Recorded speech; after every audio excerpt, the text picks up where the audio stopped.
Welcome to Improve Your English Writing, video number 49, where I'll be discussing the use of italics, specifically in these rules. So, the title of a published, produced, or released work, which is Rule 58, of a word definition or an unfamiliar foreign word or foreign phrase, which is Rule number 59, and then the genus or scientific names of plants and animals, which is Rule number 60. So if you'd like to get notifications for this series, please click subscribe. If you like the video or you think others will find it useful, please click like and check out links to videos and books in the description, like a link to the companion volume here. So let's get to Rule 58. So Rule 58 says, italicize the title of a published, produced, or released work, especially the title of a work consisting of smaller units. So instead of using italics, the AP encloses a title in quotation marks because it does not italicize words. And some examples of what is meant by title produced or published, produced, or released work, we're talking about books, magazines, newspapers, journals, reports, pamphlets, or speeches. Just for a point of clarification, the AP does not use quotes, because remember, it uses quotes instead of italicizing. So it does not use quotes with reference work. So with dictionaries or encyclopedias, almanacs, things like that. So just continuing the examples of italicizing, what would you italicize? You italicize a movie, a TV series or a radio show, a DVD, a video, a software, or a video game. No doubt we have some exceptions coming. So like the Chicago Manual Style does not italicize software titles. So if you're following the Chicago Manual Style, you can do the rest of these, but it just wouldn't do a software title. And the Greg's Reference Manual and the Associated Press do not italicize or quote, for the Associated Press, software or video game titles. Listing other examples of the published, produced, or released work, we're also talking about websites, blogs, and podcasts, paintings, drawings, photographs, or statues. And I believe this is the last one, music albums, operas, plays, musicals, or ballets. So that's what we talk about when we're saying. So you italicize the title of any of these things in blue when it's published, produced, or released. And here's some of those noted examples, mainly in software titles. Some of the references do not italicize software titles. So continuing, see video 51, Rule 64 for capitalization. So we're talking about using italics, but if you want to know how to about capitalization of produced or published or released works, go see video number 51, Rule 64. Here's some examples. I published my first book, The Court Reporter's Reference of Real-Time Conflicts, in November 2012. So here is an example of a book title, and we would italicize book titles. The article Mr. Sanchez quoted may be found in the New York Times, Section B, page 4. So we would italicize newspapers. And then my favorite Twilight episode is To Serve Man. So here we have a TV series. You would italicize the TV series. So just a note, you would enclose the title of a work within a larger work in quotation marks. So that's a book chapter. So you would italicize a book, but you would put a book chapter in quotes. You would italicize a newspaper, but you would put a newspaper article in quotes. You would put the title of a magazine, or italicize a magazine title, but you would put the title of the magazine article in quotation marks.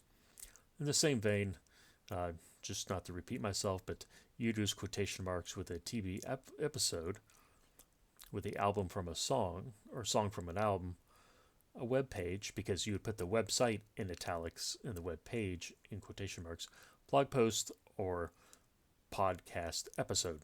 Want to see more details, go see video 41, rule 35. So let's move on to rule 59, is you italicize a word or phrase being formally defined, but you enclose the definition in quotation marks. So if you're formally defining a word, italics, the definition in quotation marks. Also, you italicize an unfamiliar foreign word or phrase, and you enclose any translation in quotation marks or parentheses. So once again, you italicize the foreign word or phrase, and you put any translation in quotation marks or parentheses. Once again, the AP or the Associated Press does not italicize a word. It encloses the defined or translated words in quotation marks. And do not italicize foreign words listed in the dictionary unless it is unfamiliar to the audience. So if you can generally find it in the dictionary, you don't need to italicize it unless you know your audience would not know the word. So some examples, and I'm just not going to pronounce the foreign terms because I can probably pronounce 3 or 4 of them, and I know if I mispronounce one of these, I'll get a comment. So instead of mispronouncing one, I will just not pronounce any of them. The editorial did not reflect the, and this is a foreign phrase in Latin, so this is probably unfamiliar. I'm not too sure if you can find this thing in the dictionary, but this is probably unfamiliar foreign Latin phrase, meaning the voice of the people, and so you would italicize that. Here you have probably an unfamiliar Spanish title. So this Spanish title here literally means The City and the Dogs, was published in 1963 with the title The Time of the Hero. So this is our 2-for-1 example. Here you actually have the unfamiliar foreign phrase in italics, and you also have the book title in italics. And here in this section, schedule. So here we're defining a word. So when we define a word, we put it in italics. Then we put the definition in quotes. So in the policy section, schedule means a written or printed list, catalog, or inventory. And just some nuances about using italics. You italicize a word being used as a word and a lowercase letter being used as a letter. The word might be, so in this case, the first case, the word might be introduced by the word. This is confusing. So basically, you italicize a word when it's being used as a word.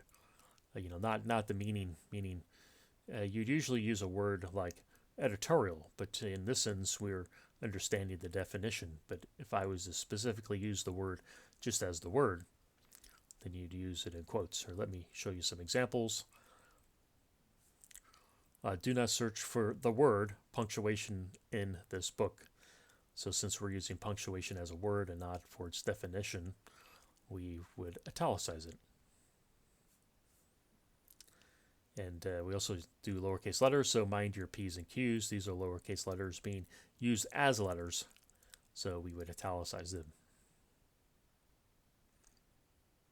So one of the reasons why I also throughout my videos here, word being used as a word, why you actually have seen certain words italicized, is because I'm calling them out as the word, not really as the definition, how you'd use them in the sentence. Once again, this first example really spells it out. Do not search for the word punctuation in this book. You're referring to the word, not the word as it's sort of defined or its definition. So on to Rule 60. Italicize a symbol or abbreviation of a gene name. Also italicize the Latin name of a species and subspecies for plants and animals. So for a gene, here's a couple examples. Human genes include IGH. So this is a symbol or abbreviation uses a gene. So this is italicized, and here's what it means. And then the GIF. So this is actually an abbreviation for gene, which is this right here, defined as this is a mouse gene. So you just italicize symbols or abbreviations of a gene name. Now to scientific species and subspecies, just some notes. A species name is actually a two-part name comprised of the capitalized genus name and the lowercase subspecies name. Any abbreviation for subspecies or variety, usually these abbreviations here, before the subspecies is not italicized. So some example, before I move on to example, one more clarification. Capitalize a Latin name of a plant or animal. See video 53, rule 70. Here's some, so when the Neanderthals, Homo neanderthalensis, hopefully I pronounced that right. Oh, I did say I wasn't going to pronounce things. So when Neanderthals, and this Latin name here, so here we have the capitalized genus name and the lowercase species name here. When Neanderthals split from human moderns, Homo sapiens, I know how to pronounce that one, I think most people know this one, is unclear. So once again, we actually have the capitalized genus, the lowercase species. Here's an example with a subspecies. When this, genus, capitalized genus name with this lowercase species name, and then this is an abbreviation for a subspecies, which we do not italicize, but we do italicize the subspecies name, is a notable plant found on Lake Titicaca. So that's it for this video. If you want notifications for the series, please click subscribe. If you like the video, please click like. Check out links to books and videos in the description.